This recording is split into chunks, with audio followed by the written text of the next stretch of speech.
기도하고 하나님 말씀 받겠습니다. 아버지 하나님, 생명의 말씀을 준비해 주셔서 감사합니다.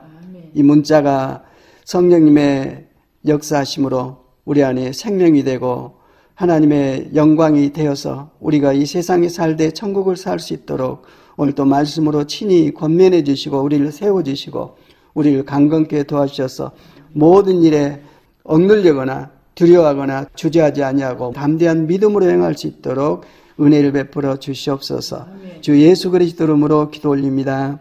아멘. 아멘. 권사님, 혹시 한 주일 동안에 받은 말씀 있으세요? 개인적으로? 아직 없어요? 혹시 있으면 다음에 말씀해 주십시오. 그리고 이제 우리 박 선생님 이 말씀을 듣다가 내게 감동이 오면은 아멘 하고 입으로 얘기를 하면 아멘이라는 뜻이 진실로 저도 동의합니다. 동감합니다 하고 하나님의 말씀에 믿음을 더하는 것입니다. 그러면 그 말씀이 내게 들어와서 내 생명이 돼요. 입으로 선포하는 것이 중요합니다. 왜냐하면 이 마음으로 믿어서 의에 이르고 입으로 신하여 선포해서 구원에 이른다고 했어요. 내가 선포할 때 이 말씀이 내게 역사를 하면은 삶 속에 능력으로 나타나서 하나님이 살아계신 손길의 현상이 드러나게 됩니다. 그래서 우리의 삶이 내 안에 있는 내 생각과 마음이 아니라 하나님의 말씀에 근거한 말씀은 언약이거든요. 내가 이렇게 계획하고 이렇게 행하겠다. 그걸 누가 믿으면 그 사람한테 계속 적용을 시키는데 하나님은 정말 선하십니다. 진실하시고 선하시고 또 만물을 창조하신 분이기 때문에 우리에게 필요한 것을 누구보다도 잘 알고 계십니다. 내가 기도를 드리기 전에 우리가 기도할 내용을 이미 알고 계시고 어떤 부분에 있어서는 기도 드릴 때 이렇다고 말씀을 해주시고 어떨 때는 말하기도 전에 응답을 해주시고 그래서 놀라우신 사랑으로 우리를 품고 늘 함께 하시는 주님의 은혜를 겪으면서부터 마음이 편해집니다. 모든 일에. 편해지니까 얼굴에 이제 생기가 되고 빛이 나죠. 이 마음으로 사람들하고 사업을 하더니 뭘 만나면은 그 사람들이 나를 경계하는 것이 아니라 자기도 마음을 열고 내 뜻에 동참해서 일들이 풀어지게 됩니다. 이건 인간이 하는 게 아니라 하나님을 믿는 사람에게 부어지는 하나님의 통치, 하나님의 나라를 우리가 경험을 할 수 있게 됩니다. 이번 주간에 지내면서 하나님께서 내 인생이 무엇인지, 내 인생이 끝나면 그 다음이 뭔지 이걸 말씀을 해주고 계세요. 잘못 생각하면 이제 내가 다 살고 이제 주님께 갈 때가 됐다냐 그런 생각을 가질 수도 있지만은 그러나 하나님께서 우리가 균형 잡고 살 수 있게 하시는 방법은 모든 실체와 본질을 드러내주시고 너의 존재가 이렇다. 내 삶에 태어난 본질, 살고 있는 본질, 앞으로 되어질 모든 일들이 이렇다 하고 우리 인간은 보이는 세계밖에 모릅니다. 그건 하나님은 영이시고 보이지 않는 하나님께서 보이는 만물을 만드셨기 때문에 보이지 않는 그분, 만물의 본질이신 그분을 알므로 말미암아 이제는 내가 만물을 경영을 하게 됩니다. 그분의 뜻에 의해서. 꽤 선명하게 목표가 드러나졌기 때문에 이 모든 일들이 우리가 가지고 있는 성경 안에다 기록이 되어 있고 참 어마어마한 내용들이 기록되어 있지만은 꼭 필요할 때 이 말씀에 감동을 주셔서 이건 이 말씀이구나 하고 내 삶의 현장에 적용을 하고 적용을 하면은 반드시 하나님의 손길의 증거가 나타납니다. 모든 사람이 기뻐요. 그것 때문에. 돈을 버는 것도 아니면 어떤 관계를 푸는 것도 어떤 일이든 간에 하나님께서 그 일을 통해서 당신의 살아계신 사랑을 우리에게 나타내시는 그런 것들을 경험할 수가 있습니다. 이번에 전시를 준비하면서 저는 이제 성령께서 주시는 말씀을 입으로 선포하고 나도 그 말씀을 듣고 아멘으로 이 모든 말씀의 근본이 성경이 되어 있죠. 그렇기 때문에 성경에다가 뭘 더하거나 빼거나 그러지 말라 하셨거든요. 내 머리를 돌릴 수가 없어요. 큰바위 열고 이제 작품집을 만들고 설명서를 붙여야 되는데 아무 생각이 안 나는 거예요. 아무 생각이. 그래서 주님 말씀하시면 제가 기록을 하겠습니다. 왜냐하면 주님께서 네가 어디 가서 문제가 생길 때 뭐 연구해서 대답을 하지 말아라. 입을 열면 내가 내 지혜와 지식과 능력을 네 안에 부어서 내가 너를 통해서 내 계획들을 드러내고 내 뜻을 전하겠다는 그런 말씀을 하셨기 때문에 그런 현상이 일어나지 않는가 하고 생각합니다. 저도 이제 문인회 회장을 맡고 문화활동을 대학에서 배우고 또 이제 적용을 하고 있는데, 작가들 보면은 정말 나는 따라갈 수 없는 그런 표현들을 하고 무한한 상상력들을 펼쳐서 자기 하고자 하는 얘기들을 이렇게 기록을 하고 전하고 책으로 나누고 공감대를 형성하고 그러고 있는데, 저는 이 습관이 돼가지고요, 어떤 일에 대해서 이 주제를 가지고 어떻게 펼쳐가는 문제에 대해서는 이 상상력이 떠오르지를 않아요. 그래서 할 수 없는 방법으로 주님 말씀하십시오. 제가 적겠습니다. 이번에 이제 전시할 때 작품 해설서도 나옵니다. 거기 보면은 제 생각보다도 하나님의 주신 말씀을 그다 기록을 해놨어요. 하나님의 뜻은 세상을 살리는 거거든요. 그분이 생명의 본질이고 창조주고 근원이시기 때문에 그분은 살리는 일을 하세요. 그러나 마귀는 속이고 죽이는 일을 하죠. 이전에는 어쨌든 내 문제를 풀기 위해서 하다 어려우면 막 거짓말을 합니다. 남을 속이고 남이 피해를 당한 줄 알면서도 내 욕심을 채우기 위해서 그런 안 좋은 일을 행하고 그랬는데, 말씀을 따라가다 살게 되면은, 주님을 믿는 믿음으로 계속 반응해서 살게 되면은 못해요. 그게 내 체질이 아니야. 그래서 우리 이제 이 집사님도 저 큰 바위를 보고 박 선생님이 닮았다 그러는데, 이 맑은 영혼으로 보니 그게 보여요. 예. 이번 전시장에 와서 보면 아마 놀랄 거예요. 이런 세계가 있나. 그게 큰 바위 얼굴을 설명하는 영상이거든요. 하나님께서 이렇게 펼쳐주신 것 제가 촬영해가지고 이번에 전시를 하게 되는데, 어떤 현상이 일어날지는 모르겠어요. 그러나 그 목적은 세상을 살려야 한다. 세상은 죽어가고 있다. 예. 나를 보호하기 위해서 무기를 이렇게 생산해가지고 개발했는데 남을 죽이는 일을 하잖아요. 가지고 있는 원자폭탄으로 인류를 몇 번 멸망시킬 수 있대요. 순간적으로 감정이 나서가지고 눌러버리면은 끝장나버리는 이런 악한 환경을 어떻게 우리가 뚫고 나갈 것인가. 요즘에 기후변화 알죠? 태풍이 불어도 걷잡을 수가 없어요, 이게. 가뭄이 들어서 걷잡을 수가 없고, 전부 인간의 욕심이 드러낸, 탐욕이 드러낸 안 좋은 것 때문에 순수한 자연을 훼손하고 뭐 이렇게 인간의 욕심을 펼치고 그러다 보니까 하나님께서 원형으로 영원한 생명을 주시는 원형으로 만들어 놓은 것들을 전부 파괴시켜 가지고 거기다 인간이 계획한 일들을 계획해서 그걸 통해서 좀 벌어가지고 내가 성공해 보겠다는 이겁니다. 근데 그 목적이 하나님의 뜻하고 충돌할 때가 너무나도 많이 있어서 이 지구가 절벽에 떨어져서 목표를 향해서 나가는 그런 상황이 되어버렸거든요. 이럴 때 큰 바의 얼굴이 어떤 의미가 있냐면, 요즘에는 정보가 다 노출돼 가지고 의인은 없나니 한 사람도 없거든요. 정보가 노출돼 가지고 존경할 사람이 없어. 따라갈 사람이 없어요. 옛날에는 정보가 소통이 안 되니까 어떤 사람의 장점만 계속 홍보하다 보면은 그 사람 위대한 사람이다 그랬는데, 이제는 전체가 드러나져 가지고 참 멘토로 따라갈 대상이 없기 때문에 하나님께서 저 어마어마한 큰 바의 얼굴을 산 봉우리에다 만들어 놓으셔가지고 이걸 통해서 내 마음을 좀 알아라. 내 마음을 품고 살아라. 세상을 살리기 위해서 살아라. 하고 이렇게 하나님께서 준비를 해 놓으셨고, 그게 왜 여기에 있는가? 그걸 또 이렇게 풀어놨어요. 우리 민족을 천손이라고 그래요. 이 동이족 하면 동쪽에는 오랑캐가 아니라 중국 문헌에 보면 다 드러나져 있어요. 정말 정신적으로 영성이 깨어나고 하나님을 공경하고 하늘에 제사를 지내고 하늘의 뜻을 이 땅에 펼치는 게 홍익인간이거든요. 그렇게 아름다운 삶을 펼치고 살아왔던 이 민족이 급속히 경제화되면서 이런 요즘 제4차 산업 또 첨단 문명의 전진기지가 돼가지고 이게 돈이 전부예요, 돈이.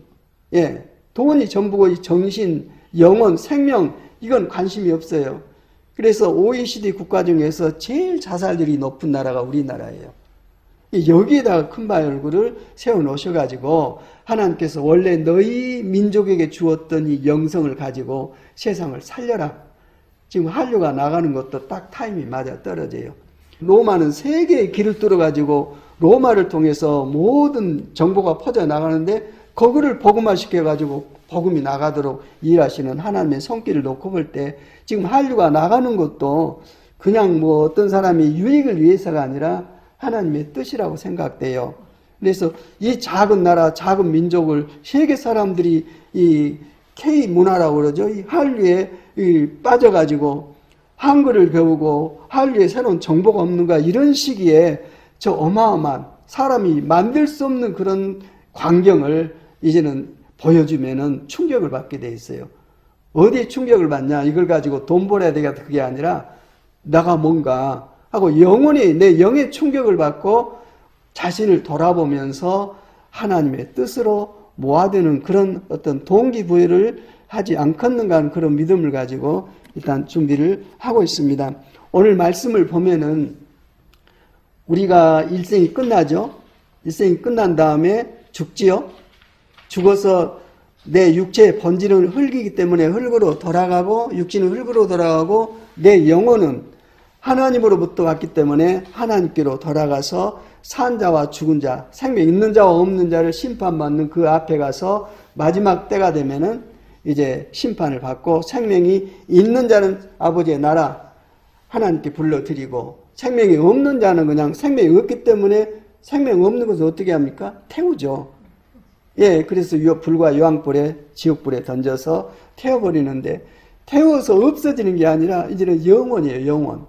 영원히 살든지 영원히 고통받고 어둠 속에서 살든지 두 가지 길이 놓여 있는데 성경에서 그렇게 설명을 해주고 있어요. 이런 영의 세계에 대해서 하나님은 영이시기 때문에 육신으로 이해하지 못해요. 우리 이해할 수 있도록 하나님께서 우리 안에 임하신 사건이 있는데 우리가 죄로 꽉 차 있기 때문에 선하신 그분을 이해할 수도 없고 이 상태 속에서 하나님께 내게 접근하면 나는 그 순간 심판을 받아요. 즉사합니다. 하나님 만난 사람들이 정말 두려워 떨었고 땅에 엎드렸고 정말 자기의 느껴지는 감정이 내 몸이 막 썩은 것 같다. 아주 그 활기 넘치고 혈기 넘쳤던 사람이 잠든 것 같이 깊은 어떤 세계에 빠져들고 그런 모습을 이 말씀을 통해서 사람을 통해서 듣습니다. 그런데 이제 그때가 되면은 우리는 인생이 어떻게 된 건가 그 문제를 여기서 지금 예수님께서 설명을 해주고 있어요. 부활 뒤에는 어떤 삶을 사는가 그 부분에 대해서 여기에 대해서 참 놀라운 그 깨달음이 왔어요. 깨달음이 어떻게 왔냐 이 보면 본문 내용을 보면요, 아 인생이 이런 거구나, 생명이 이런 거구나, 내 일생이 이렇게 진행돼서 이런 상태가 되는구나. 이 부분을 성경 말씀 외에는 없어요. 어디에도 없어요. 거기에 보고 아 이게 진짜네 하면서 마음이 열려요. 영성이 열립니다.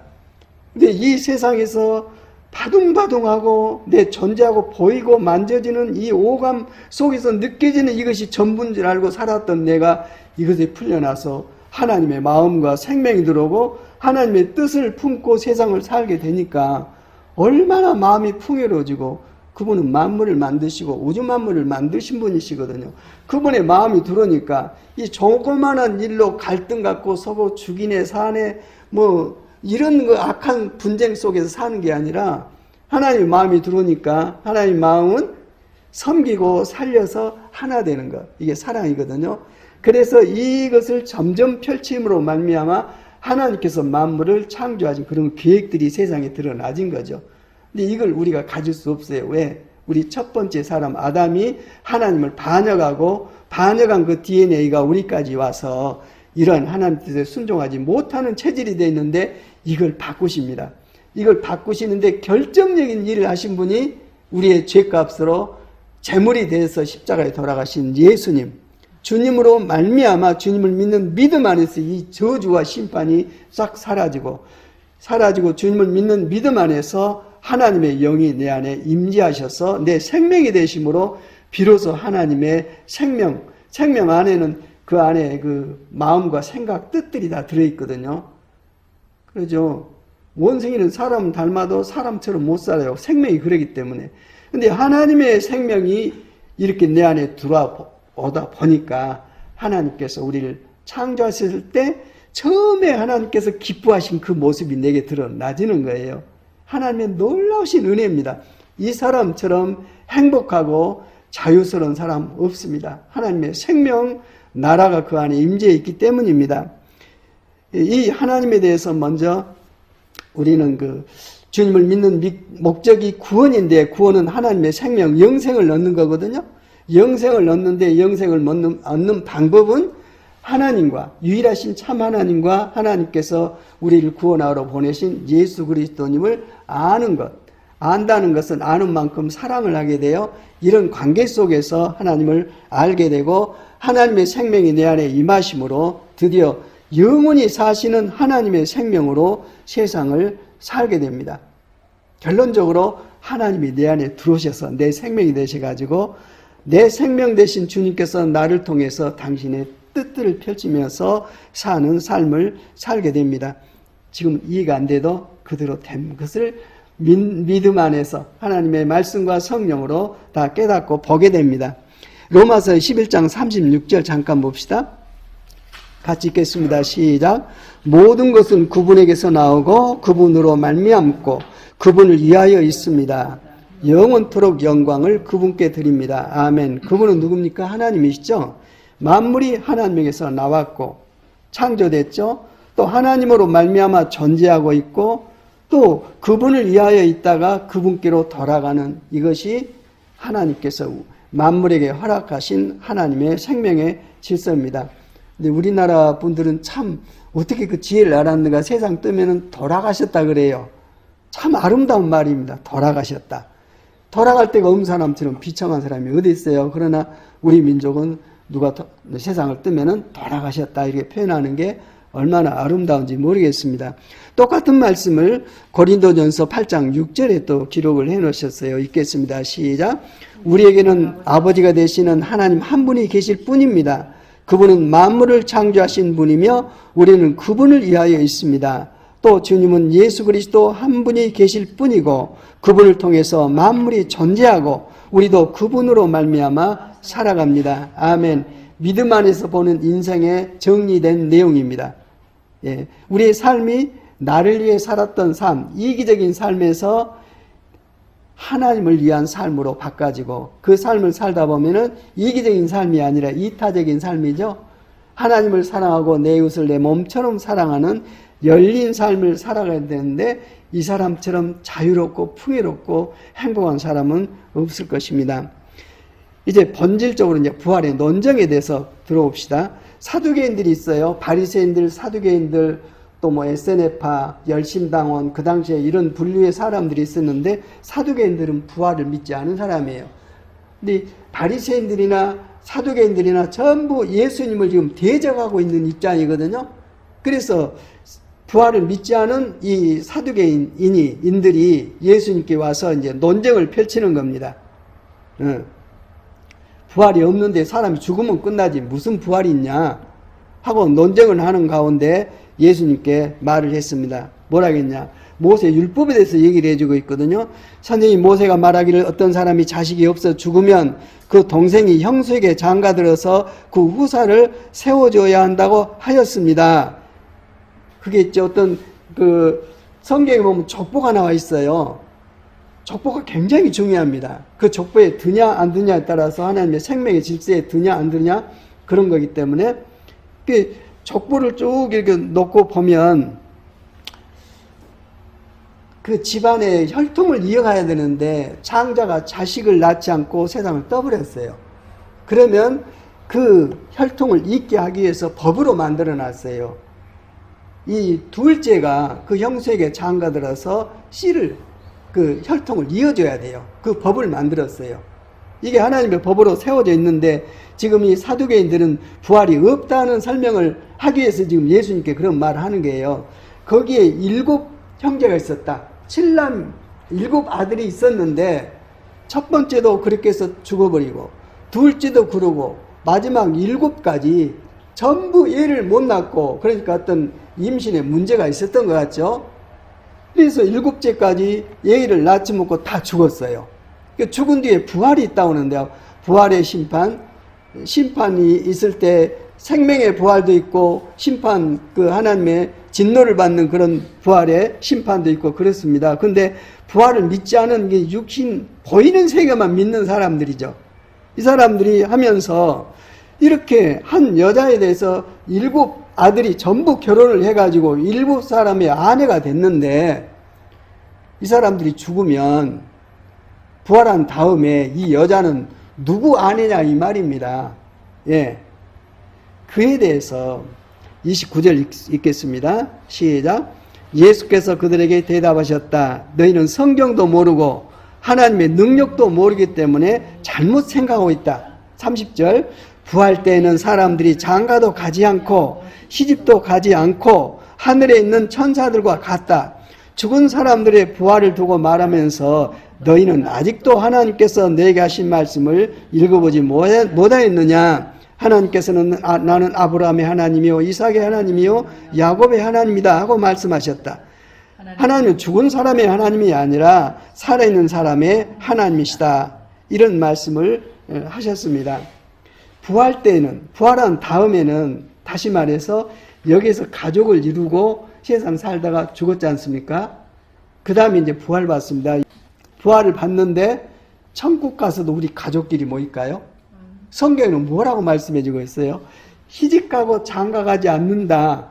이 문제를 맨 처음에 하나님께서 우리의 형상과 우리의 모양으로 사람을 만들자 해서 흙으로 사람의 형상을 빚고 하나님의 형상으로 사람을 빚고 거기에 생기를 불어넣어서 살아있는 생명체가 되도록 해서 인간이 태어났는데 그가 누굽니까?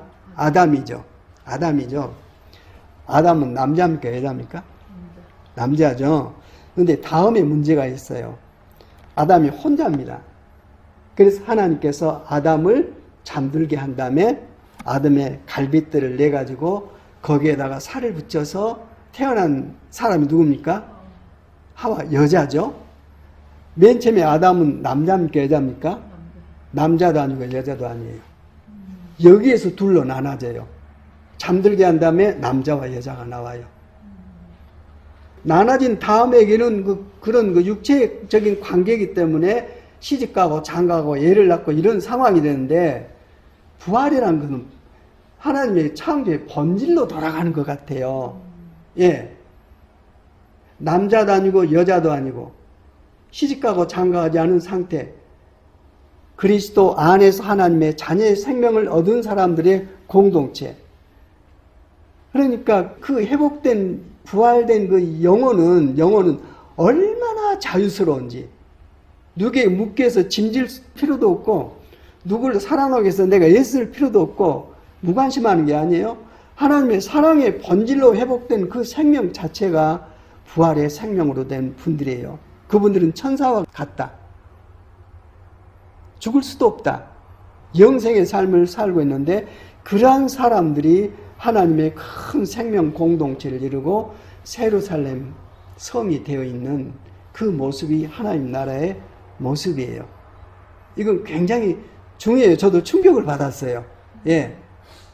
그래서 우리는 이 인간 관계 속에서 여러 가지 문제에서 얽혀가지고 막 눌리기도 하고 또 어쩐 기쁨도 있습니다만은 되게 인생이 어려워요.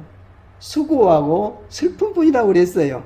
그 인생 속에서 누려지는 그런 것들로부터 벗어나는 것은 사람 관계 속에서 벗어나는 거예요. 그렇다고 해서 그들을 무시하고 아니라 하나님처럼 사랑으로 완전한 분이 없어요. 그 사랑의 생명이 충만해가지고 임해 있는 새로운 피조물로 부활체로 회복된 부활 생명이에요. 예. 그래서 이 생명의 본질이 내게 옴으로써 어떤 유익이 있냐?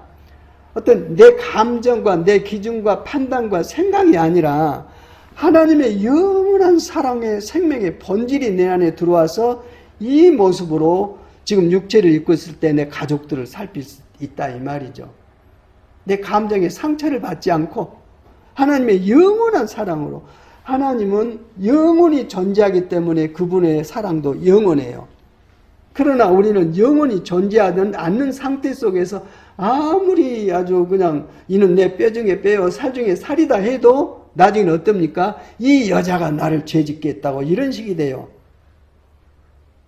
그렇기 때문에 평화 속에서 누려지는 하나님의 영원한 생명과 사랑의 그 영광이 부활한 다음의 모습이에요. 그 모습을 우리는 성령님을 통해서 받아가지고 그 생명으로 이 땅을 살아야 합니다. 이것이 하나님의 완전하신 뜻입니다. 부활 때는 사람들은 장가도 가지 않고 시집도 가지 않고 하늘에 있는 천사들과 같다.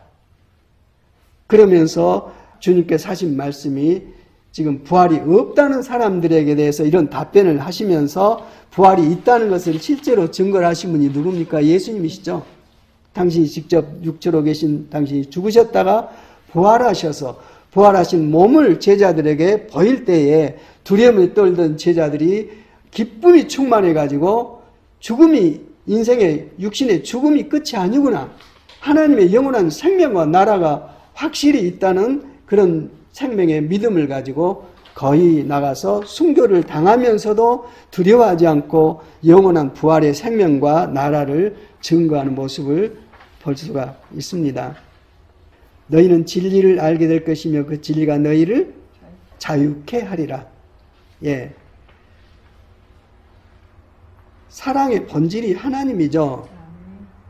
그 사랑을 어디에서 우리 인간에게 완전하게 표현하였습니까? 십자가죠. 십자가.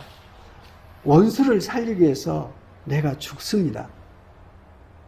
그 이상 훌륭한 생명체가 어디 있습니까?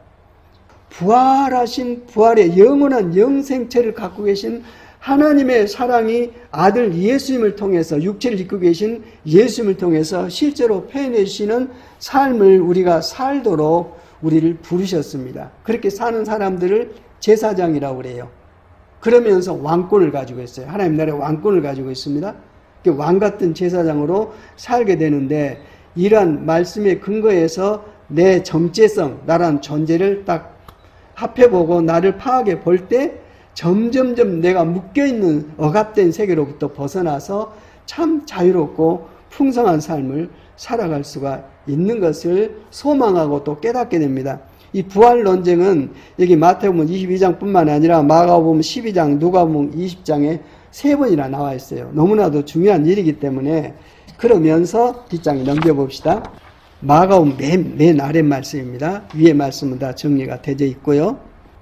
어쨌든 거기 앞번의 말씀을 보면은 이 세상 사람들은 장가도 가고 시집도 가지만 저 세상과 죽은 사람들 가운데서 살아나는 부활에 참여할 자격을 얻은 사람은 장가도 가지 않고 시집도 가지 않는다. 그들은 천사와 같아서 더 이상 죽지도 않는다. 그들은 부활의 자녀들이므로 하나님의 자녀들이라고 말씀을 해주고 있습니다. 내가 살고 있는 삶 안에서 나를 지금 알고 있죠. 그러나 이 다음의 삶이 이렇게 계획이 되어 있어요. 그 세계를 이해를 해야 그 상황에 접근해 가면서 그에 대한 소망을 가지고 안정을 가질 수가 있어요. 언제 제일 두려운지 아세요? 안 보일 때, 캄캄할 때 그래요. 그러나 이 모든 일들을 하나님께서는 사랑하는 사람들에게 다 보여주세요. 예수님께서 오실 날도 사랑하는 사람들에게 보였어요. 그러나 세상 사람들은 알지를 못하죠. 그분이 어디 계세요? 내 안에 계세요. 내 생명이 계신 그분께서 이제 만물을 심판하러 오십니다. 이 일처럼 우리를 정말 확실하고 든든한 세계에 살게 하는 그 말씀은 없습니다. 그러면서 이 마가복음 3장 거기에 보면은 예수님께서 성령을 힘입어서 귀신을 쫓아내셨죠. 그랬죠? 그러면서 내가 성령을 힘입어 귀신을 쫓아내는 이 일을 보아라. 하나님 나라가 임하였다고 말씀해 주셨거든요. 각종 병자들이 그대로 정상적으로 회복이 되고 이게 정상적인 것이 어그러진 건 죄 때문에 그렇거든요. 이 본질로 모든 것을 회복해 주시는 주님이십니다. 심지어는 죽은 자도 살려내시고 이런 생명의 주권자요 생명을 표현하는 주님께서 이 모든 일을 행하신 것을 보고 영적으로 행한 이 일에 대해서 이해를 못한 사람들이 귀신을 쫓아내는 예수를 보고 저 사람은 귀신의 왕을 힘입어서 귀신을 쫓아낸다고 그랬어요. 예. 지금 예수님은 귀신의 왕을 힘입어서 그 일을 하고 계십니까? 성령을 힘입어서 그러고 계십니까? 성령을 힘입어서 그러고 계시죠. 그러면서 너희가 세상에서 무슨 죄를 짓든지 용서받는다. 나를 못 오게도 용서하겠다. 그러나 성령을 못 오가고 해방하면 이 세상뿐만 아니라 오는 세상에서도 결코 용서를 받지 못한다. 이런 말씀을 하셨거든요. 그럴 때에 이 소식이 어디에까지 들어갔냐면은 자기 어머니에게까지 들어갔어요. 마리아에게까지. 마리아가 그 소식을 듣고는 아들이 귀신 들려서 미쳤다고 그러니까 걱정이 되죠. 그래서 예수님의 동생들, 자식들을 데리고 대동해서 예수님이 계신 곳으로 갑니다. 가서 보니까 사람들이 이렇게 많이 감싸고 있어서 들어갈 수가 없으니까 내가 저 예수 어머니다. 아들을 좀 불러달라. 엄마가 왔다고 좀 얘기 좀 해달라. 예수님 그걸 아셨어요? 모르겠어요? 이미 다 알고 계세요. 성경 보면요. 어떤 일이 일어나지 않았는데 그 일에 대해서 얘기를 해주고 있고 주님께서는 성령님을 통해서 모든 상황을 이해하고 계셨기 때문에 우리도 성령의 충만함을 받고 그 상태에 있으면 우리도 주님과 같은 일들을 경험할 수가 있어요. 한 하나님이시니까. 그때 예수님께서 하신 말씀이 있어요. 오늘의 결론입니다. 33절 시작. 예수께서 그들에게 대답하셨다. 누가 내 어머니며 내 형제들이냐? 그리고 주위에 둘러앉은 사람들을 둘러보시고 말씀하셨다. 보아라, 내 어머니와 내 형제 자매들이다. 누구든지 하나님의 뜻을 행하는 사람이 곧 내 형제요, 자매요, 어머니다. 이런 말씀을 하셨습니다. 대충 이해를 하시겠죠? 누가 내 가족이냐? 하나님의 뜻을 행하는 자. 예수 그리스도를 믿고 하나님의 생명을 얻고 하나님의 생명 안에서 가족이 몸이 되어 있는 이들이 바로 내 가족이다 말해주고 있어요. 근데 지금 이 어머니와 그 예수님의 동생들은 그걸 알고 있어요? 모르고 있어요? 모르고 있으니까 이렇게 데리고 미쳤다는 소리를 듣고 잡으러 갔다 그렇게 표현해주고 있어요. 큰일 나갔다. 데려와야 되겠다. 이 문제는 부활하고 연계가 되어 있습니다. 부활 생명이냐, 육신의 생명이냐, 하나님 나라에 속한 자냐, 이 세상에 속한 자냐. 세상도 하나님께서 창조하셨어요. 그런데 인간이 타락함으로 만물을 위탁받아서 보존하고 관리해야 될 인간이 타락함으로 함께 타락해서 썩어짐의 종노릇을 하고 고통을 받고 신음을 하고 있거든요. 하나님은 완전하심으로 회복을 하시는 그 일을 아들을 통해서 하셨고 지금 이루셨고 이루신 증거가 뭡니까? 내 안에 일어난 현상입니다. 내 안에 하나님 나라에서 누리는 그런 평화와 하나님의 생명과 그 빛과 영광이 내 안에 들어와서 나도 모르게 이 생명으로 살고 있다는 것이 기적 중의 기적입니다. 예, 이게 성경에서 증거하는 하나님의 뜻이고 말씀입니다. 요한계시록 20장이 이제 심판장이죠. 그 다음에 넘어가면서 내가 만물을 새롭게 하노라. 처음 하늘과 처음 땅은 다 사라지고 새롭게 하신 새하늘과 새 땅에서 하나님의 일들을 죄 짓지 않은 사람들이 누리는 하나님의 자녀들이 누리는 기업을 누리면서 사는 그런 모습이 회복된 하나님 나라의 우리들의 삶인데 그 에스겔서 36장이나 보면은 우리 죄를 다 사하는 날에 우리 모든 죄를 사하는 날에 죄 때문에 우리가 고통을 받고 있잖아요. 죄를 사하는 날에 다시 말해서 사는 방법은 예수님 믿는 방법밖에 없잖아요. 예수님의 보혈로 씻김을 받고 주님의 생명을 내가 주님을 모시고 그 생명으로 사는 그 순간에 우리가 죄로 말미암아 당했던 모든 어둠을 싹 없애버리고 원래 우리에게 주기를 원했던 하나님 나라의 모든 기업을 우리에게 다 회복해서 주시겠다는 그런 언약의 말씀이거든요. 죄가 사라지면서 하나님의 생명이 들어오고 하나님의 생명 안에서 누리는 에덴에서 누리고 새하늘과 새 땅에 누리는 그 모든 기업을 되찾아서 당신의 자식에게 우리에게 하나님께서 부어주시면서 우리를 통해서 당신의 부여하신 것 어떠하심을 드러내는 그런 부분들을 말씀을 통해서 기록해 놓으셔서 로마서 이제 8장에 들어가면 성령의 충만한 장이고 6장, 7장 이제는 이제 죄로 말미암아 내가 선한 일을 행하기를 원하는데 계속 안 좋은 행동만 하게 된 부분에 대해서 예수 믿는 믿음 안에서 이것이 회복됐다는 믿음을 내가 확증해 버리면 또 그런 일을 당하더라도 빨리빨리 돌아서서 이제는 없어지고 우리도 예수님의 생명과 형상으로 회복된 삶을 살도록 하나님께서 계획하시고 지금 이끌어 가고 계시고 여러 내가 당하는 모든 일들이 낱낱이 하나님께서 허락하셔서 나타난 현상이기 때문에